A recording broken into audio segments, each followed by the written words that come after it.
Hi, ladies. Welcome to week 6, September 30th through August 6th.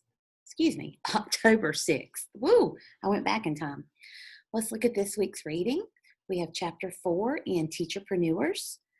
We also have an article, TED Ed Hits the Classroom, and you're going to explore this TED Ed, blend the e-leader development, and view the TED Ed resources located in the resources for course content over on this side, and view all 4 Twitter resources linked below. So let's look at your first post, Exploring TED Eds. Explore the TED Ed Lessons site on your own. Find 2 TED Eds that are worth sharing with your colleagues. They don't have to be about adult leadership or advocacy, just 2 that you think are really interesting, that you really liked. Read through your colleagues' list, then pick one TED Ed to complete based on their recommendation. Respond to that colleague about your experience. So you're going to find 2 TED Eds and post about them, and then you're going to read your colleague's post and pick one TED Ed to complete based on their recommendation, and then respond to that colleague. So these have to be turned in by Sunday, your 2 TED Eds worth sharing, so that you guys have time to go through and look at what's been shared, and so that you can complete them and respond back. So that's your first post. In week 6 of Twitter, I'm going to open it up.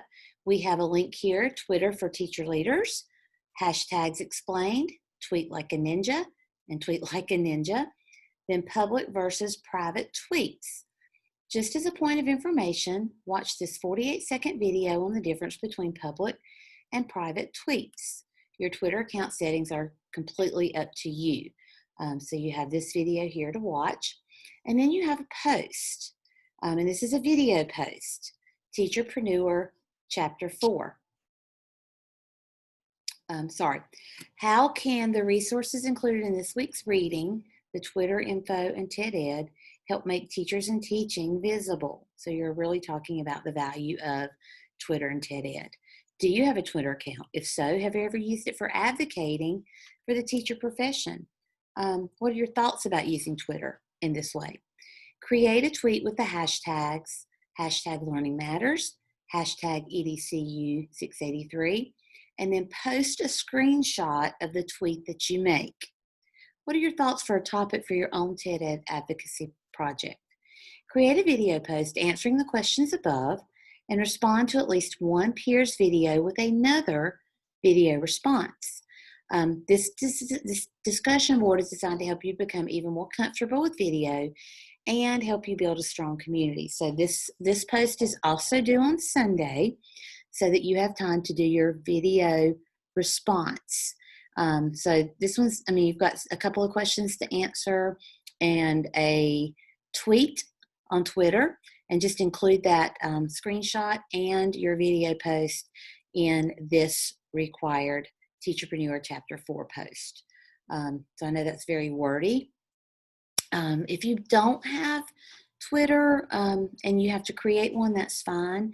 If you don't have Twitter, if you'll just shoot me what you would post in Twitter with the hashtags, that will be fine as well, because I know some people just don't do social media, and I'm not telling you you have to have a Twitter to do this one assignment. So just let me know if you don't, and we'll deal with it. It's not that big of a deal, but I want you to work on your teacher advocacy.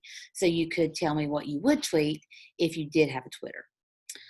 Then we have our clinical experience assignments. So you have your clinical experience entry log number 2. And for me, the best thing for you to do is just add it on to the bottom of your first log. So you'll add on your log with the signatures, and then go down below your narrative and add on to the narrative. And then there is some information here about the praxis. As you remember, the Praxis 5412 has to be taken and passed if you want this degree put on your North Carolina teaching license. So you'll want to look into that. You'll want to schedule the praxis if you want this to be on your teaching license. So just keep that in mind. And then finally, looking ahead, next week a group presentation is due. You and your group members will find and present resources for teacher advocacy and leadership to share with others in the course. And that's going to be next week. So in addition, you'll be required to upload the first page or a link to 2 of the articles you'll be using in your lit review. So just looking ahead, there's nothing you do this week with it, but you're just looking ahead to next week. So you've got a couple of posts there that you need to be looking at. I hope you're having a great week. I hope you have a great weekend. Enjoy this beautiful, beautiful weather. And if you have any comments, questions, or concerns, just let me know, and I'll be glad to address them and help you. Have a great week. Take care.